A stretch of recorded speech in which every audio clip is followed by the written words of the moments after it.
Hello, hello, and welcome to this Tuesday edition of Chicago Corner. I am your host, Kira Macoun, and I am super excited for today's show. It's going to be a doozy. There's going to be many surprises, both for me and my crew, I'm sure of it, and for all of you. I've got an incredible guest lined up for all of us today as well. It's going to be a titillating conversation.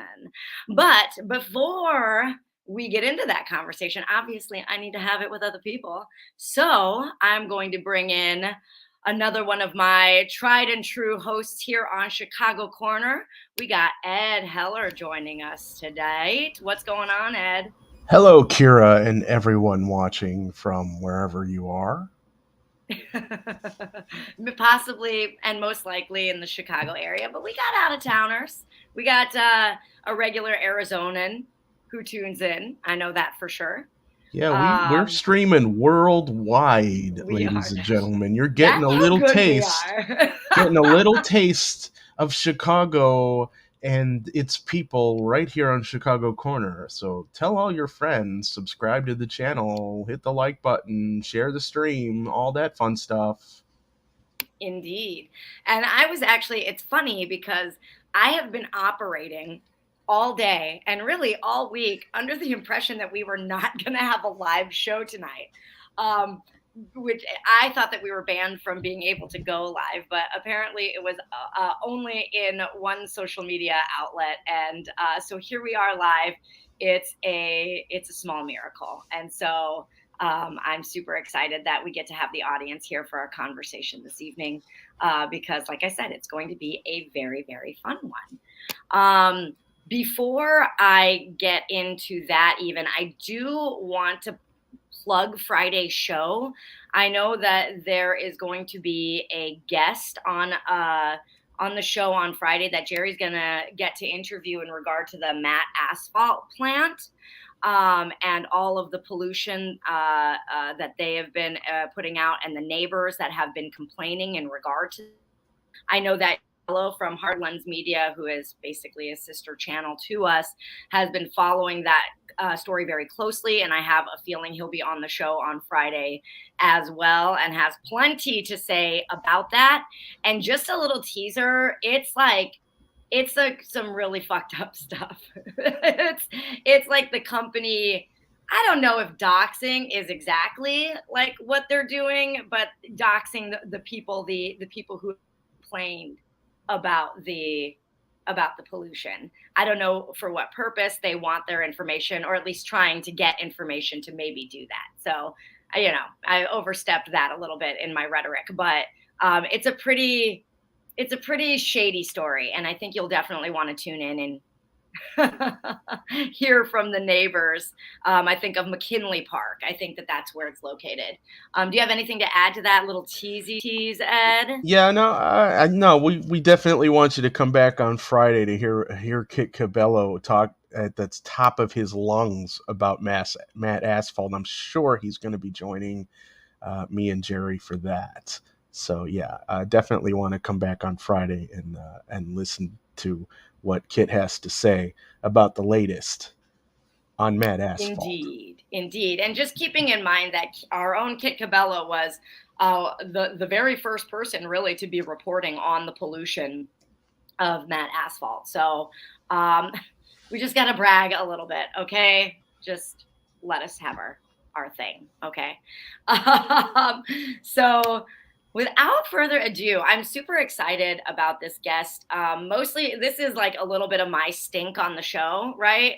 Where I'm just like, I work in the world of embodiment and movement, right? And so I actually have a lot of connections with people who work, in some capacity in the world of the body. And, one of the most fun things I can think to do with my body is have sex. And so today, Tazima Parris is going to be joining us, and she is, in fact, a sex coach and a pleasure mentor for high-achieving women who are over 35, who overthink, overgive, and end up overwhelmed She creates space for women to identify their needs, prioritize pleasure, and go from resentful to radiant. Tazima draws communication tools and practices from her 25 plus years of research and experience to help women improve clarity, increase confidence, and hold better boundaries. Let's please welcome Tazima to the stream. Hello, hello. Welcome. Oh no, am I unable to unmute you? There we go. No, here we go. Hello, hello. Yeah. So glad to have you on. And I'm really happy that you reached out to me, because I think about a lot of people that I want to interview on a show like this where we talk about politics, right? And I'm always thinking about, who could I have on? What activists could I have on? What organizers? What politicians? And even as somebody who works in the world of embodiment, I still get a little gun shy, I guess, for lack of a better term, right at the moment, about bringing that world, like the body, into politics. But as we both know, there's actually no leaving it out of the world of politics, is there? So no, not at all. So before we get into all of that, because man, oh man, I have a lineup of questions for you, but also I'm sure this conversation is going to go in all kinds of ways. First, just tell us a little bit about your background, who you are, and what it is you do. So first, thanks for having me. This is super fun. Yeah, and as you were saying, we can't leave the body in order to do all this activism that we're doing out here in the world. And that actually is part of my background. So I didn't know I was going to be a sex coach. I was actually like a food scientist, body. I ended up teaching yoga, body. I also I worked in the food industry, and then I moved to holistic health. And all through those sort of the 10 years that I was working in those areas, what I was actually finding was people kept asking me about dating and sex questions and all of those pieces. So I was like, I think I'm getting a little hit here about what I'm supposed to be doing. So I had my own journey. Part of what helped me to enter this realm was actually getting divorced and then going on my own journey of self-discovery, personal growth, sexuality. I was dating multiple people, didn't know what I was doing really. And then I learned about a sex practice, and I was like, I think I want to teach that. And so I did. And the things that I learned from that sex practice actually helped inform the communication skills that I had been working on for myself. I also did an social emotional intelligence master's degree and did coaching and all these different. So I got all the schooly stuff done. I just racked them all up, multiple degrees. You know how we do. Yep. And absolutely. still it kept coming back to sexuality, how to interact, what are you getting out of your interpersonal relationships, not just the primary one or like a sexual one, but like all of your friendships. Are your friendships serving you? So all of these questions were always spinning for me. And on top of that, my original sort of how I got into thinking about sex and studying about sex was actually all about me asking this question: why is there a double standard in sexuality? Men have one set of rules, women have another set of rules. And like anyone who is agender or like on the spectrum of gender, like forget about it. Yep. Or trans or non-binary, just forget about it. Y'all don't even count. That's what society says. And so I'm having this question about these double standards, and why are these double standards existing, and how can I make the most of my life and my sexuality as in this context. So those were the questions that were driving me, and I was always like looking to answer those for myself, and that actually led me to a lot of information that's helpful to a lot of people. So that's what I'm up to right now, is helping. Absolutely. Absolutely. Yeah. It's so funny because one of the things I always say about myself, right, is that around me, people are inspired to get into action. And then ever since I've known you, Tazima, I kind of have this thing about you where I'm just like, man, around Tazima, people are just having good sex. You know, I feel like I kind of got into your field recently, and like all of that has just started to come up for me too. And you know, and of course, like largely I credit my own like work and transformational work in that realm, but also like you're just so you just like ooze this like sensuality and this love and this, I don't know, just this openness. And I think that it makes it really easy for people to sort of let their guard down and just be available for maybe something a little bit different, right? Yeah. So yeah, so um that's I'm so glad that you're here, because like now I'm just gonna we're gonna roll with some questions in regards to sexuality and how it actually applies to the current moment we're living in, right? And in just the world in general. How does the world of sex and sexuality impact like the world today? And how do you think it could change it, right? You know, so how is it impacting it, and what could it actually shift and change in what we see in the world today? Okay, so I have to put the guardrails on myself because I will actually give a whole speech on this question. I was like, do I start with this question? It's kind of a big one. It's a big one. Yeah, it's big. So let me start here. Everything, it's a quote that's out here. People attribute it to Oscar Wilde, and it's that everything is about sex except sex. Sex is about power. Oh, okay. Yeah. Oh. I don't care who said the quote. The point is, even though everything is actually about sex, if you think about literally anything that you do in the world, it's literally like, so when we're younger, it's how can I attract the mate who's going to help me to make new babies to carry on the species? That's what that thing is about, whether you want kids or not. Like literally, that's what we're doing. We're preparing ourselves for reproduction. And we want to put our best foot forward. Our self-expression is about our sexuality. How we hold ourselves in relationship to other people is about our sexuality. And I'm not here to rub genitals in people's face, but we. Yes! Tanya! Thank you, Ed. Right. We have to recognize how sexuality actually plays a role in all the areas of our life. We may not be actively talking about it, but our genitals are always present. Just like you can't divorce your body from you showing up in the world, you can't divorce your genitals from your body.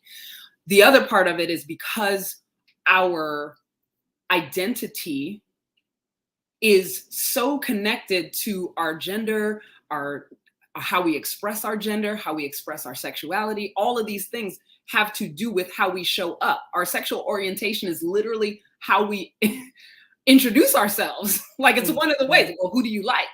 What kind of people do you like? And that's like a whole thing. That's a line item on your identity.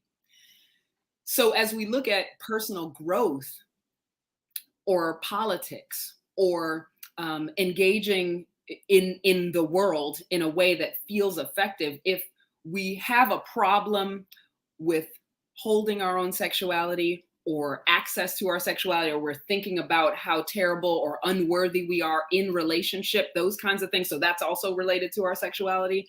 It will affect how we show up in the world. It will affect how effective we are in the world because of there can be like an energy drain coming out the bottom of our bodies if we are not at peace with ourselves and our sexuality.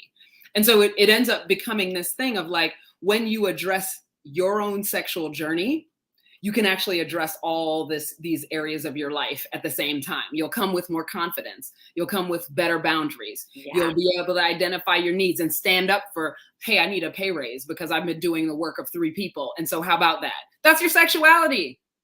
Being like, no, you may not be sexual in that moment, but having agency, sexual agency, is the thing that will fuel you holding that line for yourself. The boundaries and pleasure thing, I can get into that too, but like pleasure is the thing that can help you to sort out like what's okay and what's not okay for you. It really is like this sort of kingpin in the whole works. And because it's suppressed in this society, especially for women, you have people who don't have access to their full power.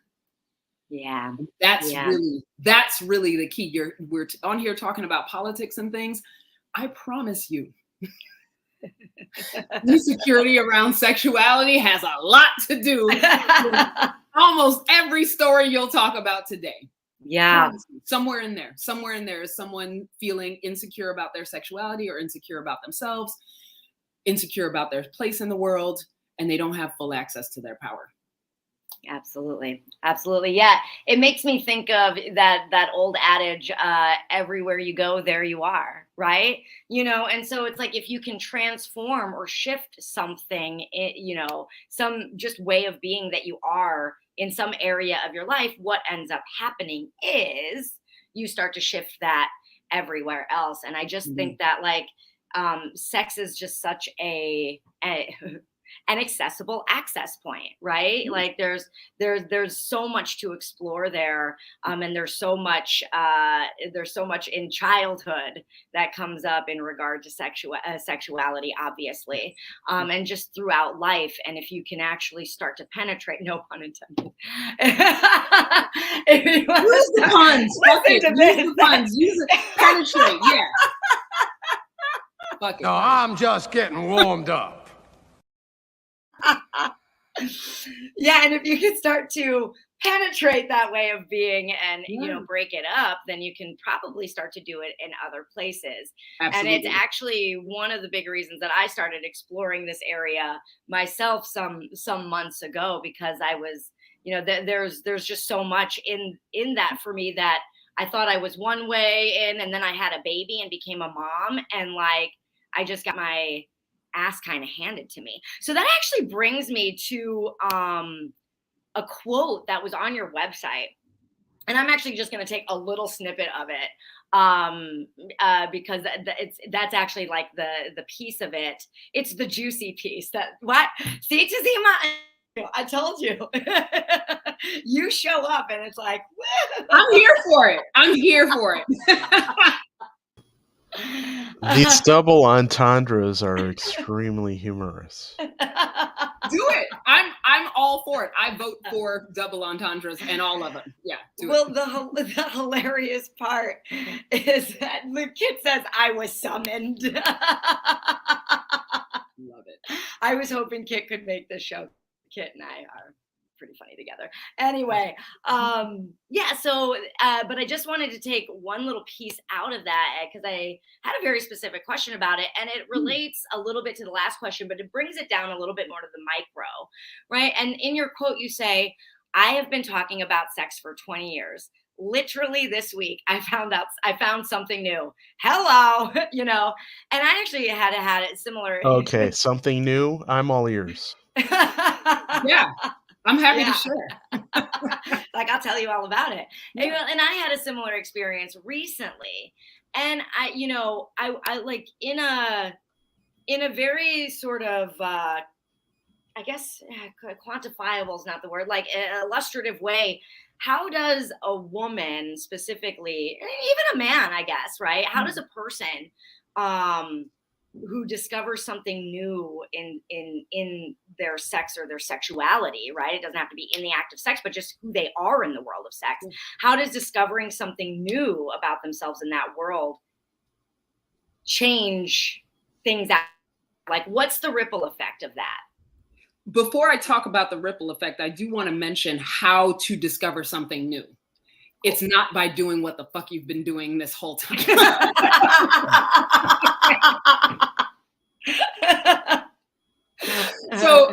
So I what I do want to say, like in relation to that, is that people are showing up in their sexual relationships or lack of sexual relationships with a really immature set of experience. You've probably been doing the same things pretty much over the years, unless you've been actively working on something new. So you're having kind of immature sexual activities unless you learn how to upgrade and update your sexual activities. Okay, as an adult. Okay. As an adult, and I coach adults. I don't coach young people. I coach people over 35. So these are adults. So I encourage them to have new experiences. So one, you have to explore and do new things that you've never done before. Most people like to stick with what they know, and that's okay. So as I discovered this new thing, of course, with anything you discover newly, some people actually know it already, and they're like, duh. And some people are like, really? Sharing that with me, okay? So that's part of the ripple, is that you can have new kinds of conversations. You have new places that you explore. Usually something new opens a new door. Okay. It connects a dot.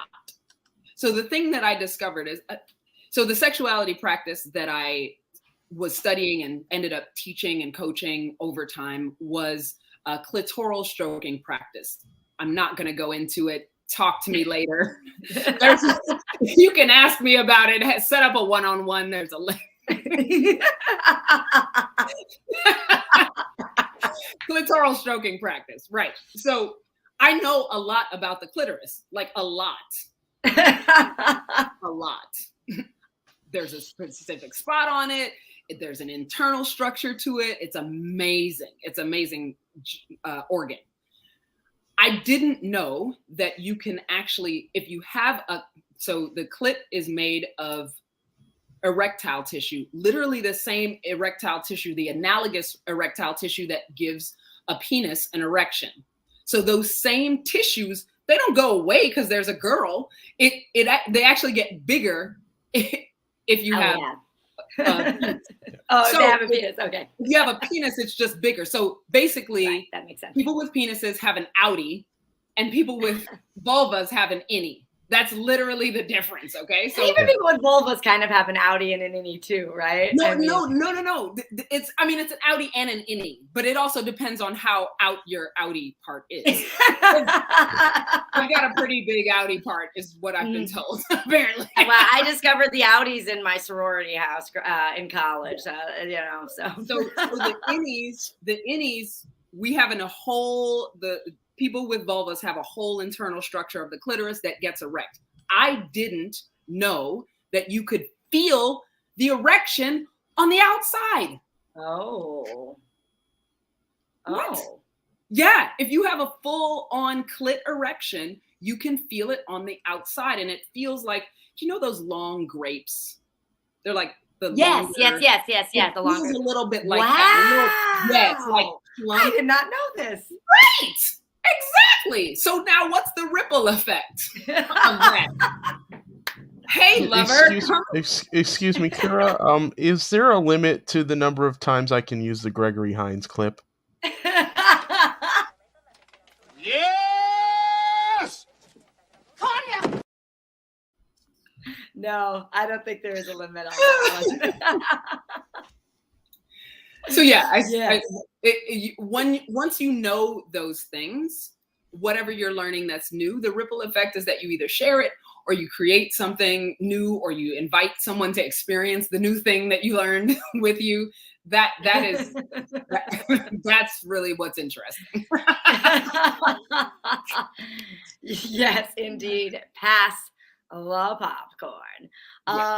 Yeah. So some other pieces that I was poking around the internet, specifically around the world of sex and power, sex and politics specifically. And I found this really interesting part of an essay from Elaine Giammi, who wrote an essay from Sorbonne University.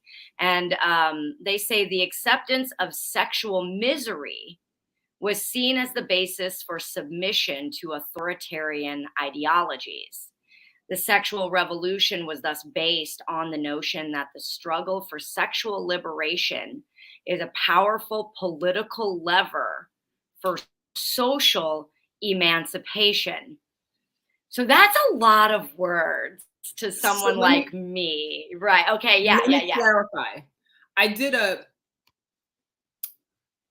cursory study, not for all my academics out there. It was a Saturday afternoon, and I was like, oh, I'm writing something. Let me find out. Let me do my little research, like a little bit of research, not a whole lot, not extensive. But what I was searching for was the correlation between sexual revolutions and political acts, political milestones. Sexual revolutions for women specifically, where women were participating, and generally sexual revolutions tend to involve women because it wouldn't be a revolution otherwise. It would just be regular.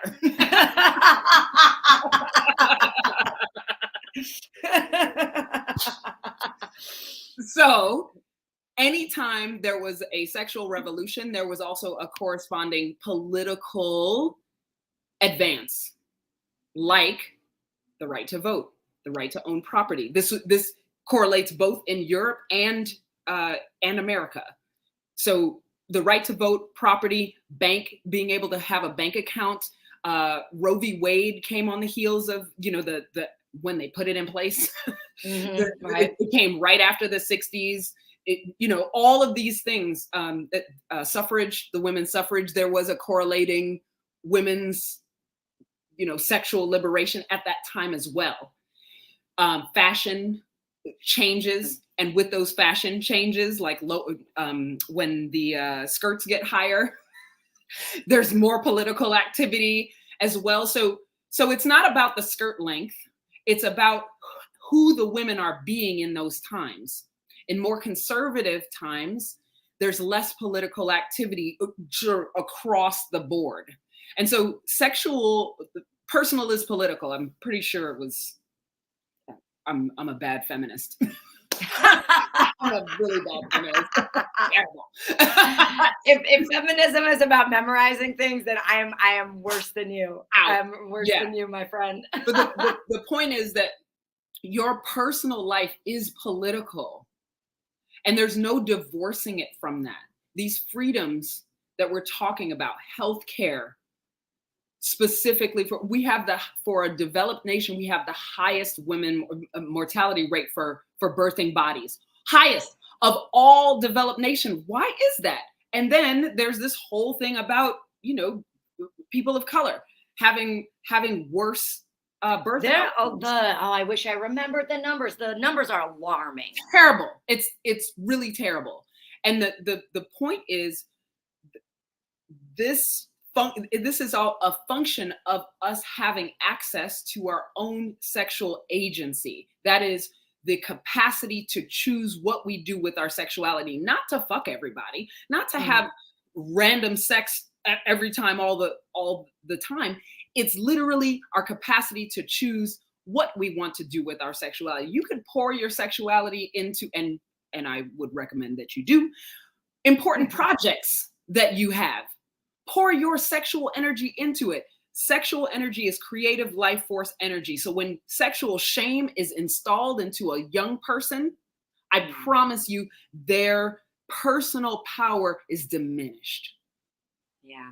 And it's interesting that you mention young people, right? Because I have a young person now. She's about 1.5 years old, and she started discovering her vagina a couple months ago. She started. Vulva. I'm gonna edit that. It's her vulva. Her vulva.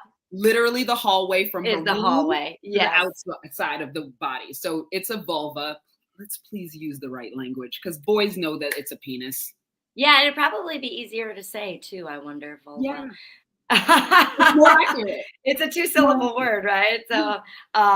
So she discovered it for her vulva for the first time a couple months ago.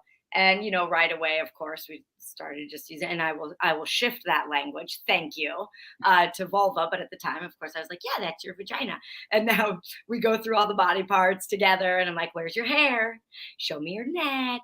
Show me your belly. Where's your butt? You know, and it's just like, and she's just pointing teeth. Where's your vagina? Just like, you know, and just kind of bringing a level of normalcy into it as just a part of who she is, you know. And I love your correction there on really, and I love it because I've been so perplexed by my own body parts my whole life, you know.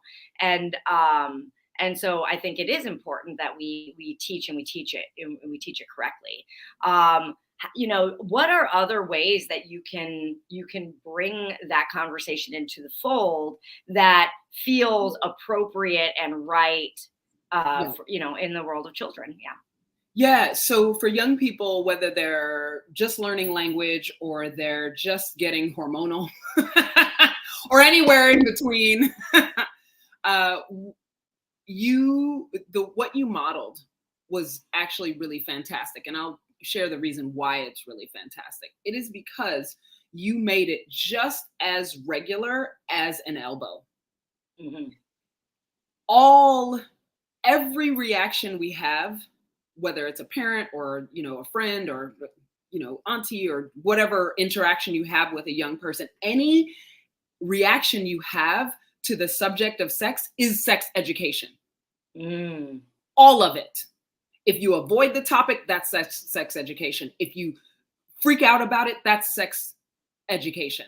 Okay. So all of those, anything that you do, or if you're cool about it, if you're like, hey, well, if you give too much information, that's sex education too.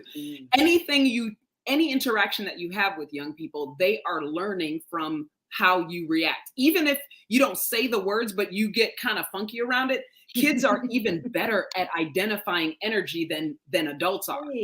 They can just be like, that's a bad thing. So even if you don't say it's bad, but you act in a way that like is where your body is tense or you're nervous about whatever it is, they will pick that up and they will store it in their awareness that if I touch this part, which probably doesn't even have a name, then my caregiver is going to be upset with me and it's a bad thing. And then because of the way the brain works, our body is associated with our sense of self. And if this thing that I did was bad, then I am bad. And I don't want to be bad. I want to be good. And so that sets up a whole. Geez, Louise, goodness gracious! This is why, as adults, we gotta have a conversation. We gotta have a conversation as adults, because your sex education was probably fucked up. Probably, yeah, probably. And so you've got to. There's no probably. Yeah. I spawn from a German mother. So I was talked to pretty openly about sex. So I feel like I had kind of a one up in a lot of ways, because my dad was also really open. But my dad was weirdly open about sex. No. He was always in the TMI arena, you know. But my mom was always just like, what is the big deal? Why do we make such a big deal? You know, and so I always kind of knew that it, but just to even think about you know, every single reaction, every single face you make in regard to something that is dealing in the world of sex or sexuality, it's interesting to really think about what that creates, right? Because now, you know, we see that a lot of people are totally, you know, not a lot of people, not even near the majority of the states, but there are a lot of supporters of this anti-choice movement that we see, right? And I largely think that movement comes out of a sense of shame or just morality, that sex is bad, and so I see this morality being legislated in a way that just seems really wrong. Okay. And so, you want to speak to that a little bit? I'm gonna actually fuck up that whole argument right now. Okay. the abortion ban is not about sex or morality. It's about control and ownership. Power dynamics. It's power dynamics. Literally, the reason that paternity is even a thing. So I study this shit all day, every day. Like my joy is like reading some book about the origin of sexuality of human beings. Like that is like, I'll do that all day, every day. And so I did it. And so one things I like to share with people is that, one, we're not naturally monogamous. We're just not. It's not nature. Stop it. There's no human group that was naturally monogamous. Just not our thing. I'm not saying that everyone should be not ethically non-monogamous, even though I choose that for myself. I am saying this is why monogamy is hard. Okay. So that's one piece of it. Paternity became a thing when property became a thing. So for the person who owns property, it's important to know who your child is. If property was held by women, it would be a no-brainer because the baby literally comes out of the body. You know who the mama is. Mm-hmm. Do you know who contributed the sperm, though? I promise you, even though there might have been multiple dads or multiple parents with penises, possibilities, the birthing body knows who it is. The birthing parent knows who it is, okay? So, because literally the ova has its own intelligence. There's some really trippy physiology stuff that goes on. So when property came in vogue and people owned property, that meant that making labor to work that land, you needed to know who was going to work the land, who was going to own the land, who was going to own the land next. So paternity became important.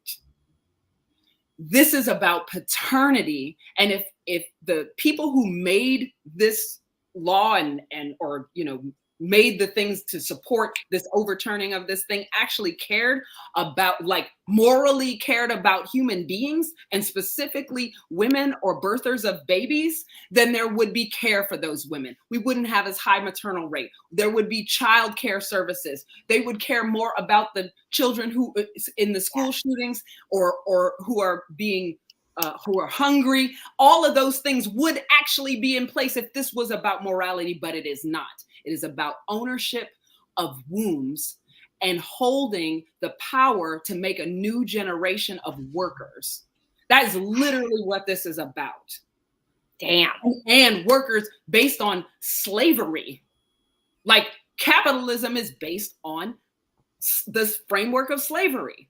Mm-hmm. And so the slave owners, and by the way, the property included the wife. I don't care how many nice dresses she had on the plantation. She was still property. She didn't own, some women did, but it was rare that a woman would actually own a plantation.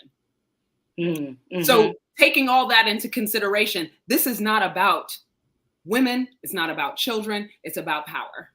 And us taking everyone taking back their sexual agency can actually have us show up in a powerful way so that we can make a change, so that we can determine what we are doing, so we can have control over our own bodies, like you're saying, Jean Catherine, the great, thank you.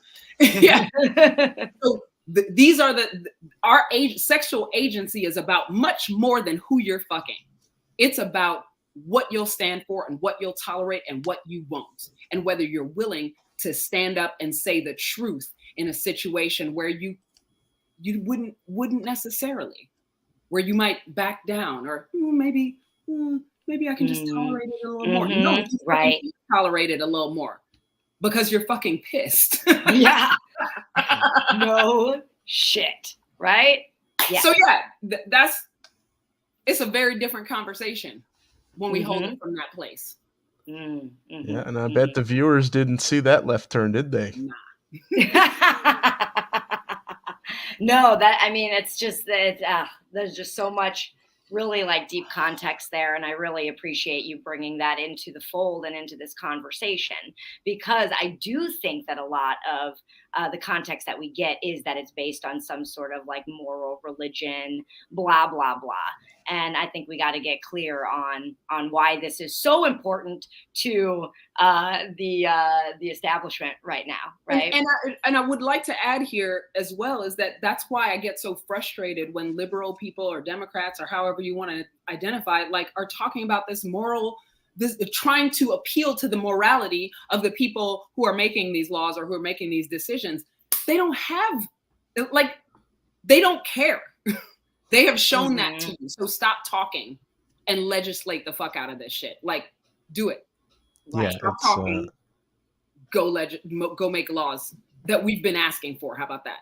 Yeah. Thank you for saying that. I've been trying to say that over and over again. It's like, you guys keep telling us all the things that you want people to do, and you keep thinking that you're going to shame the quote unquote other side into doing the quote unquote right thing.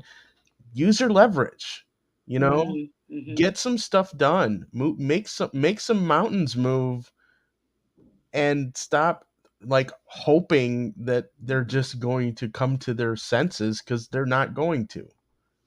Yeah, no, absolutely. They don't want to. The system is working the way it was designed. This system is working the way it was designed. I love it. Yeah, no, I mean, I got nothing to add to that. I just don't like, I mean, I just feel like in so many, come at it from many different perspectives, right? We read a story and then it always comes back to that conversation of like, this is the way it was designed to work. And when we continue to play inside of this system and we don't do the things that we need to do to break it down, then what we're just feeding this hungry, awful beast, right? So, so I did see in that same paper, in that same essay, it was a really interesting essay, and I did put it in the show notes for anybody who's curious about where I'm drawing these quotes from, because it was quite entertaining to read, even though it was an academic essay, and I don't always find that to be, mostly I never find it to be the case. But it says in it, the medical sciences broke their alliance with the morality of the Catholic Church by developing ideas and tools that provided, and this is all about sexual revolution, tools that provided genuine legitimacy to non-productive sexual life. That made me want to ask you, Tazima, what is the legitimacy to reproductive sex? I should say, to non-reproductive sexual life. Okay. So here we go. Here we go. You ready? Hold on. I was wondering when the porn bots were going to show up in the live. Yeah, chat. We got them. When they came up, I was like, oh, that's right. We get porn bots when we talk about things that like could be that's sexual actually in nature. That's good. It means that we're actually getting noticed by somebody. So yeah. Awesome. So the legitimacy of non-reproductive sex. Tell me about it. Okay, so I'm setting up a distinction between inherent human value and reproductive value. Let's revisit for a moment property, women as property. And women as property is not about their inherent value. It's not about how nice you are and what the qualities that you bring or like who you are in the world. It's about your reproductive value. Yeah. So this calling into question non-reproductive sex is a product of holding women as in their reproductive value. Also, this is the reason why older women are not favored in our society, is because their reproductive value is low or non-existent. So the value of a woman tends to end around 30, 35, which is why 35-year-olds and older birthing parents are considered geriatric. Yeah, I was a geriatric pregnancy. Even though you could easily continue through your 40s and 50s. Oh yeah. Very, very possible. but it's all about reproductive value and what is held by this society. So fuck that shit. And when a person has their sexual agency, and I want to talk specifically about women because men's sexuality is supported all over the place. It's supported all over the place. Everything is about the dick and the dick being pleased and making sure that he's okay. It's revolutionary for me to put my pleasure first as a woman, as a person with a vulva, as a person who has been marginalized in the conversation about sex. So if that is the case, then my job in the revolution is to actually have as much pleasure as possible, and is to have as much sexual pleasure as possible. Again, not necessarily having sex with a bunch of people, but to access my own level of satisfaction in my sexual experience. And that can be one of the things I teach my people is how to have a master date, how to date yourself and have a sexy time alone. Yes. Yes! Tanya! So good. So good. Oh, man. So whether it's by yourself or whether it's with another, you can make that choice. And that's what sexual agency actually is. And that will undergird all of anything that you're going to do outside of sex. And also sex is the hardest thing to talk about. This is one of the reasons why I do it and I love it. And I teach about it is because everything else is easier than this. If you could negotiate your life around sex and pleasure, everything else is easier except for money. We have other baggage around that one, but. Yeah, man, I would love to get in more conversations with you about the correlation between sex and money, because that's kind of where my barrier is right now. But we won't get into that because that's maybe we'll special live stream with Tazima and Kira getting into like Kira's sex life, because I'm totally open to that. So I have one final very serious question to ask you before I ask you to tell people where they can find you and all of that stuff. I saved the most important one for last here. Oh, hey, Jerry, what's up? Jerry, welcome. Jerry, I love this show. I love this episode. I would not have even known how to approach it as maturely and informationally as you have. And Kira, I think we need to submit this episode for an award somewhere because I'm like really digging it. Great topic, great show. Especially when you talked earlier. I came in late because I was driving and I had to pick up my computer. But especially when you're talking about how the impact of guilt and shame as it impacts younger people really has an impact on their development into all these other aspects of interpersonal relationships that they grow up and don't have the maturity level to go into, whether it's politics, whether it's their own self-image, how they deal with everything. And it's all related to if you're guilted about the stuff when you're younger. And I can relate. It does have a detrimental effect on everything. So the whole foundation of this show on how everything is related to sex, what a great topic to like explore and present and talk about. And Tazima, I'm really, really glad I'm learning so much tonight. So I'm going to shut up and let Kira finish the interview, but I wanted to jump in and thank you guys because I think this is a great episode. Thanks, Jerry. Thanks. Yeah, it's absolutely. I told you it'd be tittillating. So our final question, Tazima, for the evening is: kill, fuck, or marry Mitch McConnell, Nancy Pelosi, and Clarence Thomas.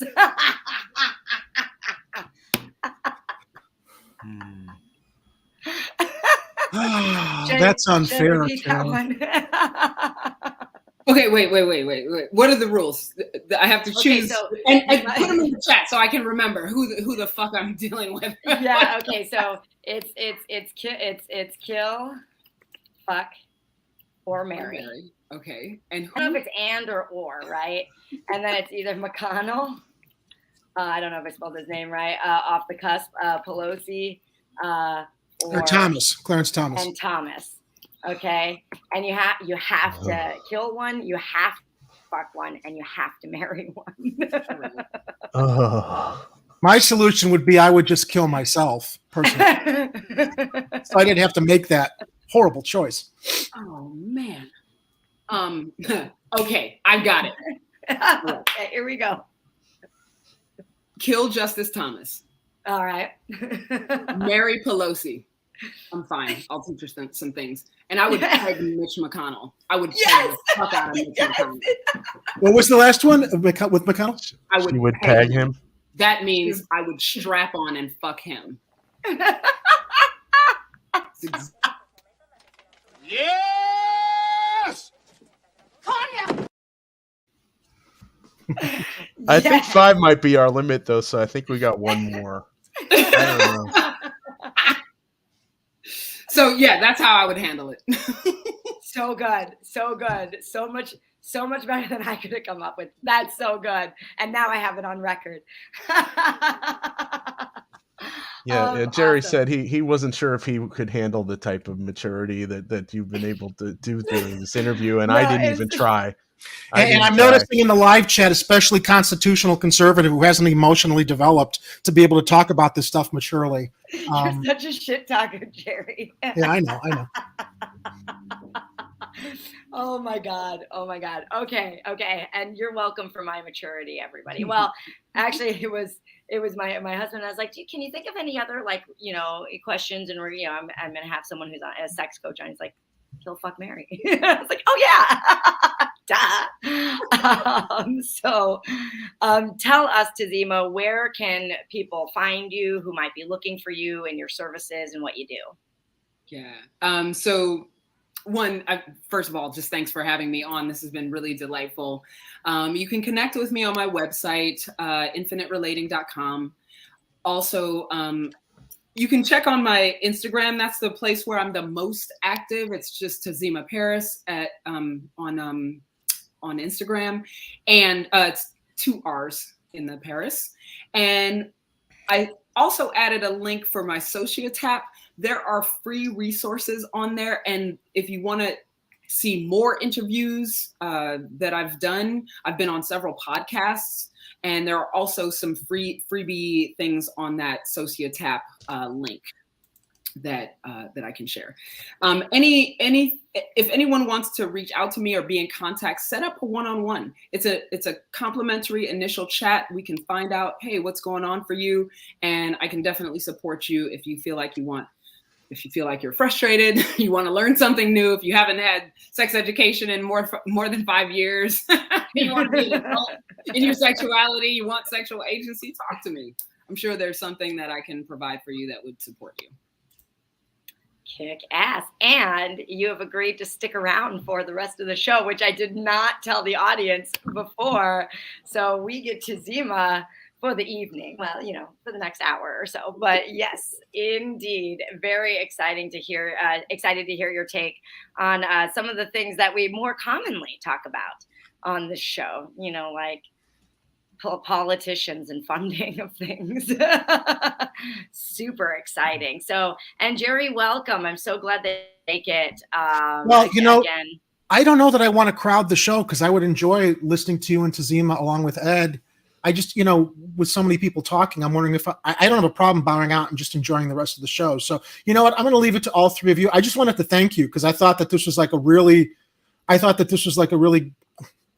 gutsy subject and really good, really well thought out episode and guest to invite on the show. So Tazima, I want to thank you. Kira, I want to thank you for putting it together. And I just wanted to at least say hello to everybody. Yeah. Thanks, Jerry. Okay. Thanks. Have a good rest of the show. I'll see you in the chat. And just a reminder to tune in Friday at 7:30 p.m. Central Time. Jerry will be joining us with a special guest to talk about Mad Asphalt and a whole lot of other stuff. So make sure to come back Friday for that. Yeah, that Mad Asphalt story is so much the microcosm of the issues inside of how our politicians are actually in cahoots with corporations that are destroying, everything. So definitely make sure you tune into that episode because it's going to be a good one. If someone, and then Miguel says, thank you. I got so many compliments in the chat too tonight. So I just want to throw one out to myself. Yeah, cool. Double entendre. Exactly. So the first up tonight is something that is pretty alarming for anybody who is living in the state of Illinois, and specifically, honestly, and unfortunately, in Chicago. Despite plenty of warning signs, the Illinois Environmental Protection Agency didn't begin testing the state's water utilities for something called PFAS, PFAS, until August of 2020. So scientists call the chemicals per and polyfluoroalkyl substances PFAS. They are commonly known as forever chemicals because they don't break down in the environment, including our own bodies. Scientists are finding that tiny concentrations can trigger testicular and kidney cancer, birth defects, liver damage, impaired fertility, immune system disorders, high cholesterol, and obesity. Links to other diseases are suspected in part because the chemicals disrupt an albumin, a protein that carries hormones and vitamins through the bloodstream. It's called albumin.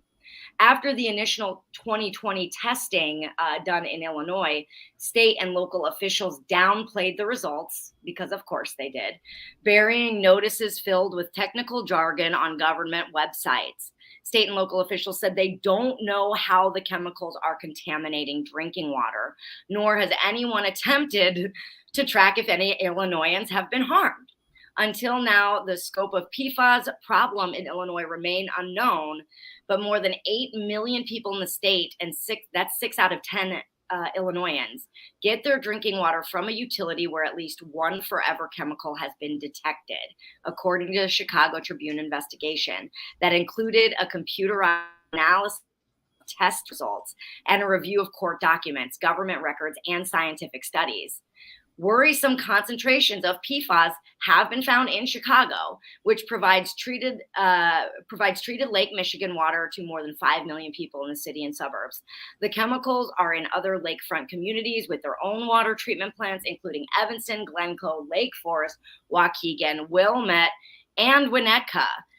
Forever chemicals also contaminate drinking water from wells and rivers throughout the Chicago area and in dozens of downstate communities, from cities such as East St. Louis, Peoria, and Rockford to small rural towns and mobile home parks. So Tracy Lair, who is a resident of Criswell Court for the last 21 years, remembered that state officials did come twice to test her well last year, but then she and her neighbors were never warned that their water is contaminated with PFAS at levels up to 1,800 times higher than the latest federal health advisory in accordance to PFAS. The testing at Criswell Court and other Illinois communities highlights a health and environmental disaster that keeps expanding worldwide as scientists and government officials search for PFAS in water, soil, and air. The Tribune identified 1,654 potential sources of PFAS statewide. Forever chemicals end up in lakes, rivers, and wells after flushing through sewage treatment plants and spreading from factory smokestacks. The chemicals also leach out of products such as carpets, clothing, cookware, cosmetics, dental floss, fast food, wrappers, firefighting foam, food packaging, microwave, popcorn bags, paper plates, pizza boxes, rain jackets, and ski wax. So basically everything. Everything. More than 60% of Illinois facilities are in Chicago and its suburbs, the analysis found, but 85 of the state's 102 counties have at least one potential source of the chemicals. Yeah. So, other examples, Teflon, Scotchgard spray. These things, they literally are in just about everything. I don't know how we're going to deal with this because I think even the EPA is stumped as to what to do about it. They don't know. They barely know how to measure it. They barely know how much is too much as far as being dangerous to people's health. And then as for setting limits, the states are making guesses, I believe, because the federal just doesn't know. Like Jersey was setting something to like a limit of 13 parts per trillion or something. Where did they get that number? We don't know. They pulled it right out of their behinds or something. I don't know. This is It's pollution. It's just a kind that we don't know enough about, or the government or the regular EPA hasn't put enough effort into finding enough about to find out how damaging it is to us. And maybe it's just put low on their priority list because of all the other pollution that we're dealing with that they're barely scratching the surface on. Yeah, absolutely. And what I hear in that also, Ed, is a necessity to put a lot of money into research for something like this. I mean, that's going to take resources, and we already know that we're being squeezed on resources in general. And so, another report that I put in our show notes does talk a little bit about filters, which I'll get into in just a moment, inside of like, what can we do for ourselves right now? Because that's really what this article, I think, is speaking to, is like, what is there for us to do? But Tazima, do you have any thoughts on this? Yeah, I have a couple of thoughts. So one, good question on where they got the number. In another life, when I used to work in food policy, where they get the numbers is that the government usually has some kind of outside agency that recommends a number to them. It's not the government itself. The government is governing. Okay. So they get experts to tell them what these numbers are. I don't know what the organization is that would have given them this number, but there are organizations who do that kind of thing. So that's one piece of it. Okay. That would be a good piece of information to find out who's coming up with these numbers. And it sometimes is shady as fuck, because promise you, in the food industry, it was shady as fuck. It was a lot of people who were in the food industry advising the government, or had been in the food industry, who then work for the government and now, or like some other organization, but it's shady as fuck. They're like, The other thing to consider is that when people are out of touch with their humanity and they're making decisions that affect the environment, they are out of contact with the implications, and they're literally making decisions that will fuck up the world for their children. Mm-hmm. The corners that they're cutting to like save $1 is so again, this is that morality conversation. You can't appeal to their morality and say like, oh, it's so wrong that we're not doing anything about this. The other part is the government / entities are not really that gung-ho about funding things that are not sexy, and toxins are not really sexy. So from the other part of my history, the holistic health coach. I don't know where you're getting your toxins, lady, but my toxins are super sexy. I mean, that's how you need to work it, right? But this is why it matters that you don't eat bullshit. Like eating, it's not even that like, oh, I'm against French fries. I eat fucking French fries. But like, if that's all you're eating, you're eating constant bullshit and you're never giving your body things that it can use to detox. You don't have to do a big detox. And quite frankly, it's better that you don't just do a big detox and keep eating bullshit. It's actually that you need to constantly live in a way that continuously renews your body. Yes, these are chemicals, and yes, they're inherently, they travel into our bodies because they're so, prevalent, and there are things that you can do to detox, but like, that's something that you'd have to make a priority, and stop poisoning yourself with, because I was in the food industry. It's not illegal to kill people slowly. That's all I have to say. Yeah. And when you're eating your French fries, also, you don't have to chew on the packaging. Just eat the fries. Yeah, it's the PFAS is in those packaging. It's in all those plasticky coatings. Yeah. It's all of that stuff. That's the stuff. It gets into the food. It's from the lining. Yeah. I worked in an industry. I literally was the quality control supervisor for the lines that made the portion control packets that you get at the restaurant. I promise you. And I'm also wondering about plastic bottles, because after a certain amount of time, whatever they use to make that plastic does start to leach into whatever it's containing. Yeah. And if you leave it in your car in the summertime and it's hot, that helps it get leached. I tell people this stuff all the time. Get a filter and a bottle. Like, work it out. Yeah, yeah.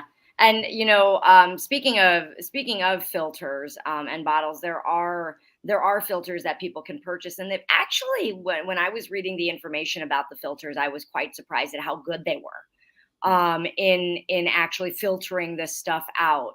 Without getting too in the weeds on that, a study of a faucet-mounted carbon filter made by Pure. So we've all seen that, right? That pretty cheapy filter. It was tested for 7 PFAS chemicals typically seen in groundwater in Washington County, Minnesota, and the state concluded that this low-cost filter could be used to effectively reduce PFAS. 6 of 7 contaminants, including PFOA and PFOS, were removed below the reporting limits. So, you can do something as simple as getting a filter, like, Tazima said, that will actually help in lessening that blow of all of that coming into your body.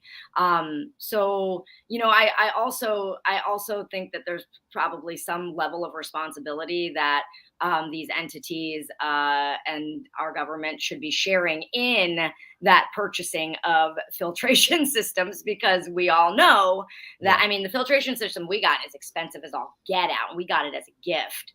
And I'm so grateful for it, because I was very, very weary of drinking the tap water, and I'm grateful I have been, but it makes it really hard to get in your required amount of water every day. And it's just like, okay, do I hydrate myself or do I drink the tap water? And so I always felt like it was a little bit of a risk just to hydrate myself. Were you going to add something to that, Ed? Yeah, I just wanted to add that we should remind our national federal politicians. This doesn't necessarily go for the state ones, but for our federal politicians, resources might be limited in some regards, but money is never limited when it comes to federal spending. So if the government needed to provide the money to purchase filters for everybody, they could. They're choosing not to. Yeah.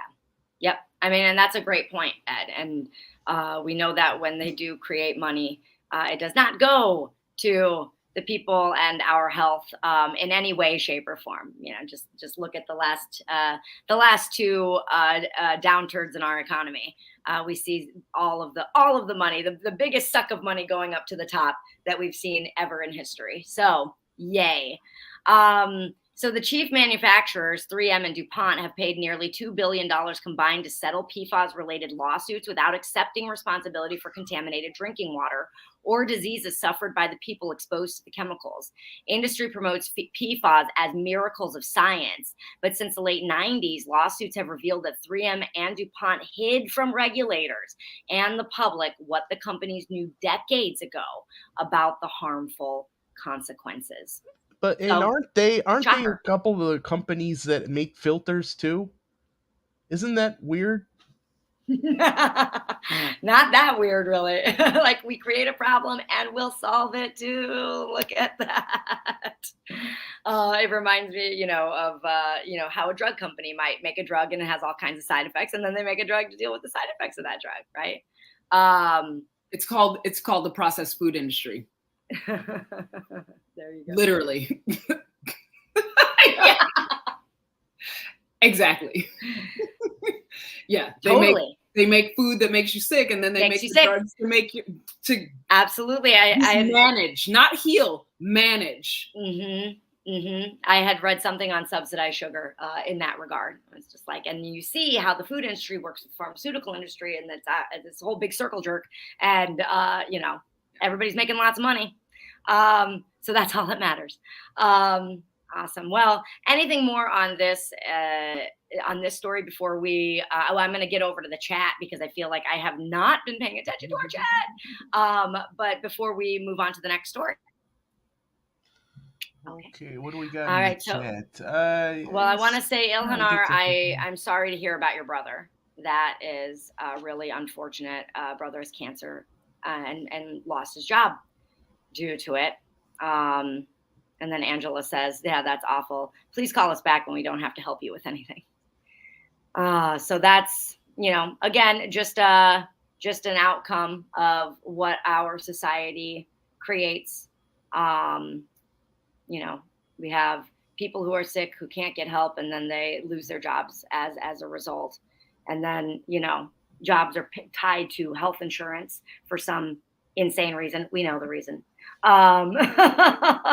So it's just like, it's like getting a cancer is enough, right? It's like, really, really, and now I gotta like get kicked while I'm on. So that's really sad and really bullshit, and it fucks up people's lives. So let's see, anything you're seeing over there, Ed? Because I'm skimming. I think this is mostly back and forth comments. I think we can move on to the next story. Okay. So next up, man, I wish I had some like happier stories. I'm glad you're here, Tazima, because we started the show out on a lighter note, I should say, but now it's doom and gloom, which is what we bring here at Chicago Corner. So no big deal, but 55% of teachers who participated in a recent nationwide survey signaled they're considering leaving the profession. So exhausted. Yeah, no big deal though. No big deal.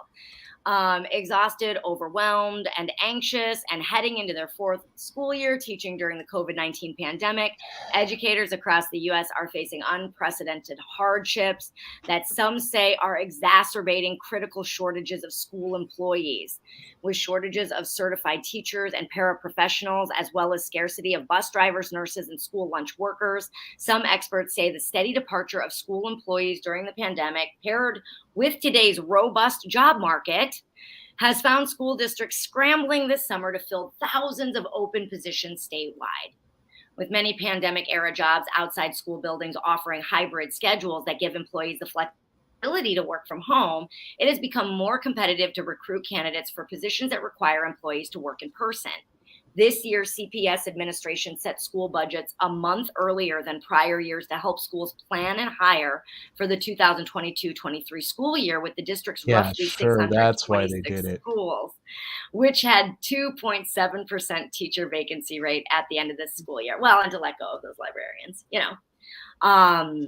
Apparently, CPS has made huge strides in hiring new staff, and quotes in the Chicago Tribune story from CPS officials are actually sounding positive. Oh, that's my own commentary. So I say apparently CPS has made huge strides in hiring new staff. And the quotes in the Tribune story actually has CPS staff sounding pretty positive, touting a robust campaign to recruit. Funds for this kind of recruitment look to be coming from COVID funding for the state, which brings me back to the fact that this is statewide and nationwide. So according to a recent report from the Illinois State Board of Education, there are 5,300 unfilled positions in Illinois schools, with more than 1,000 opening at CPS, including a need for an additional 175 special education teachers and 468 paraprofessionals. And according to the U.S. Bureau of Labor of Statistics, there are approximately 10.6 million educators working in public education nationwide, and now there are only 10 million, which is a loss of 600,000 educators. In addition, the survey found 91% of respondents saying that pandemic-related stress is a serious problem for educators, and 90% of members say feeling burned out is a serious problem, with 67% saying it's very serious. The inadequate pay also appears to be a key factor driving the exodus of educators, with recent NEA report finding during the 2021 school year, first-year teachers earning $41,770, which adjusted for inflation represents 4% decrease for the from the previous year. So I kind of did the math, and I didn't kind of do the math. I definitely did the math on the minimum that I always do that. It's like, no, I did the math. The minimum teacher starting salary in Illinois is $41,228. I did a quick search to see on average how much teachers work, because I don't know the life of a teacher. It's 10 and a half hours in the classroom, 2 hours a day at home. So about 12 and a half hours a day and nearly 4 hours on the weekend. So it comes out to about 58 hours a work week. So let's account that teachers don't work over the summer. And if they do, they probably get paid more than that. So 40 weeks of work. And that comes out to about $18 an hour. But That's okay, wait. pathetic. But there's 2 weeks off in the winter and one in the spring, though, right? So let's give it the benefit of the doubt. Like, let's really squeeze them for everything, right? And let's also not forget that most teachers end up spending a good portion of their salary on Yeah, supplies for their classes. yeah, and they're not Significant. contractors. They're not Significant. contractors. They can't Yeah. bill that back. Yep, yep, yep. Literally, Yeah. so that the kids have an opportunity to learn. Right. Our children are the children of this nation, right? And I mean, even with those other weeks taken out and, docked from how much they would be earning hourly, it still comes to $19 an hour for a job. I mean, it's first year. That's for first year, right? So it's probably not people who are already getting their masters and stuff, but that is a profession that is the expectation. The expectation is that you will end up with a master's degree at least. I know a lot of teachers, and that is what they go and do. How are you supposed to earn a master's degree making $19 an hour? I couldn't afford one now. It's that's a lot to ask of a person. That is something you ask of a person who has deep, deep passion for something, right? And so when you look at these teachers who are sticking around, these are the people who have the deep, deep passion for being a teacher. We're not going to be attracting the people who are just really excellent in academics, and have the ability to share that excellence, are really excellent extroverts and are able to be the person that draws the people. All you're going to get, and I don't mean to belittle this, but all you're going to get are the people who are really, really deeply passionate, which means we're not going to have enough people, qualified people, to fill this workforce. Yeah, one of my really good friends is a teacher, and she's an exceptional teacher.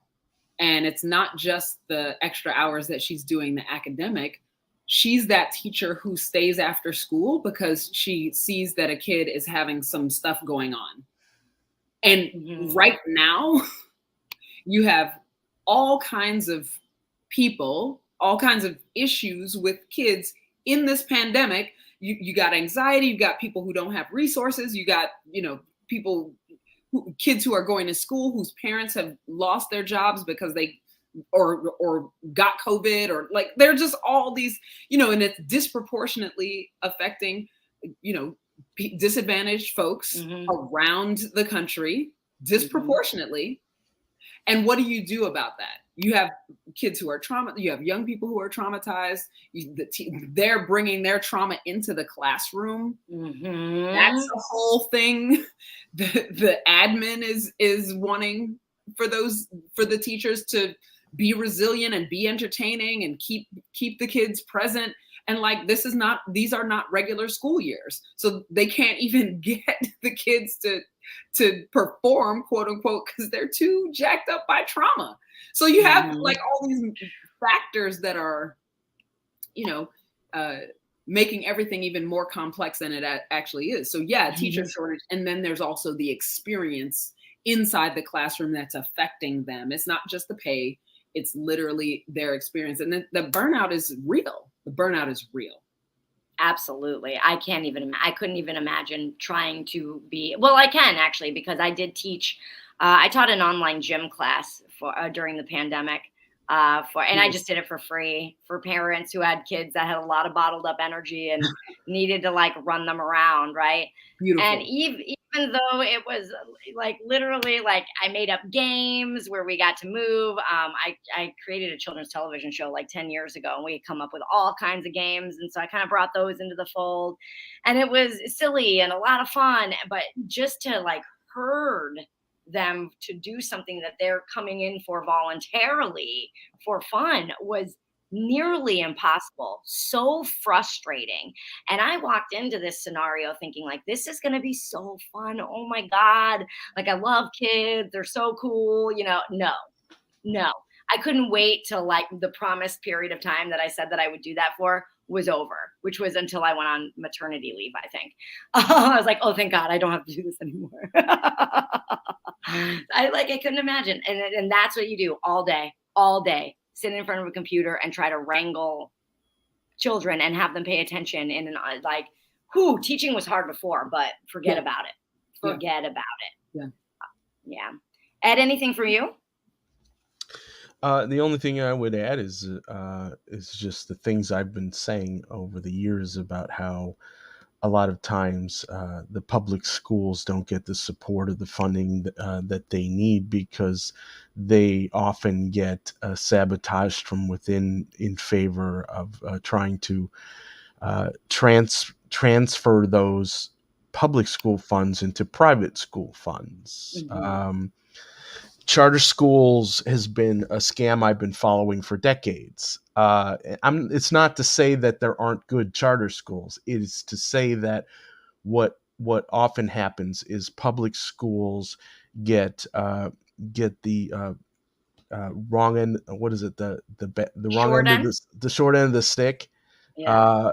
A lot of times because people are trying to make the public schools look bad so that they can use that as an excuse to switch over to charter or private schools. And it's not a left versus right thing. It's just a people in the machine thing. I watched this happen over a number of different mayoral runs. So it wasn't just the Dailies. It wasn't just Rahm Emanuel. It's not just Lightfoot. It's a whole system of people who have their finger on the pulse and have all their connections, corporate connections to the private school industry. And they are just biding their time, slowly waiting to see how bad they can make public schools look so that they can flip the switch and go, oh, well, public schools do bad and they don't do what they need to do and all this other stuff. Yeah, because you didn't properly fund them. You didn't pay the teachers the salaries they needed. And this was before we had the lockdown, before all this other stuff happened. Yes. Yeah. So and I think that's important for folks to remember. So people need to understand that public schools can do extremely well if they're properly supported and funded. You just have to make sure that you don't have some jerks on the inside sabotaging the system. Yeah. And Gene, you're right. The Supreme Court did just rule that public tax money can be used for private religious schools. Absolutely. And we see actually, if you check out ballot initiatives around the country right now, you see a lot of those efforts in a lot of states right now. And I think that education is one of the only things that we look at and we say, gosh, this is not working. We should take money away from it. But police are killing innocent people left and right. And we're like, we should put more money into that. It's like, what? How does that work? So, why don't the schools actually deserve to be invested in? And that's really, man, they're hoping we don't see. They're hoping we don't see the contradiction, Kira, but we do see the contradiction. Well, again, this is speaking to the value that this society places on children. And young people. This country demonstrates its priorities by what it spends its money on. If you follow the money, you'll see what they care about. I don't care what the talking heads actually say. It's demonstrated. Yep. Yeah, and for those of you who didn't catch my interview with Tazima at the beginning of the show, you definitely want to check it out, where we talk about sexuality and power. It is a very good conversation. So that is what's up in the world of teachers. I like I said, the CPS spokespeople were sounding pretty positive in that article, but the numbers are very disparaging and a little deflating, I have to say. And it doesn't bode well for our public schooling right now. So now I am going to toss on over to a video. Let me see if I can do it while I filibuster all of you here. All right, so let's have a listen. marks 1 month since operators at Chicago area quarries have been on strike. They help produce sand, gravel, crushed stone. This was July 7th, so it's been over a month now, just to be clear. Which is essential to making asphalt and concrete, so there is a shortage of asphalt and concrete in the Chicago area. The Illinois Department of Transportation says the strike is stalling construction work in the area, including several large-scale projects. Now, IDOT tells me that if the strike continues, by the middle of next week, crews will not be able to continue any of the major work at the Jane Byrne interchange. Also, the bridge work along I-80 that area has been stalled. Crews are doing drainage work in small pours, but nothing major due to the shortage. And any asphalt work at I-55 and Weber also being postponed. Now, those are just some of the large-scale state jobs impacted. The city of Chicago says the strike has had a major impact on its street resurfacing. Local 150 and the companies that operate the Chicago area quarries met at the bargaining table again yesterday. Both sides tell me that progress is being made. They'll be back at the bargaining table this morning to continue talks, so time will tell, but definitely having a major impact on construction in the Chicago area so far. Guys? That's right. What do we want? You need gravel, guys. Yep. You can't do that. We need justice. We need gravel and justice. And if we don't get it, shut it down. That's what they did. That's what they did. Huzzah. So that is the way it's done, folks. You start messing with economy. You start, getting what it is you want and what you need. And these strikers were in a great position to do that, especially being that it is construction season here in the great land of Chicago. Let me give you just a little bit of background about this strike. Local 150 of the International Union of Operating Engineers called the strike against Lehigh Hansen, Vulcan Materials, and Lafarge Holcomb, or Wholesome, I don't know which way it said, at the beginning of June. The union said the companies collectively operate 35 quarries and other locations in northern Illinois. Ed Marr, communications director for Local 150, said the strike was called not over pay, but over unilateral changes that the company implemented on other issues, such as paid time off procedures for exposure to COVID-19. The union has filed several complaints with the National Labor Relations Board alleging unfair labor practices by the companies. The strike involves about 300 Local 150 members who operate essential equipment, and Local 150 represents 23,000 people in Illinois, Indiana, and Iowa. So you guys have anything to say about or to the strikers? I'm going to bring it back to the productivity, that productivity value. You got to hit them in the productivity. Like that's what they listen to. Like they can hear it when you hit them in the productivity, because that's what's important to them. If you just keep the machine, keep the system moving in the way that it was designed, and if we take the functionality out of that system, that's what hurts. It's not the morality. Don't do that. They don't give a shit.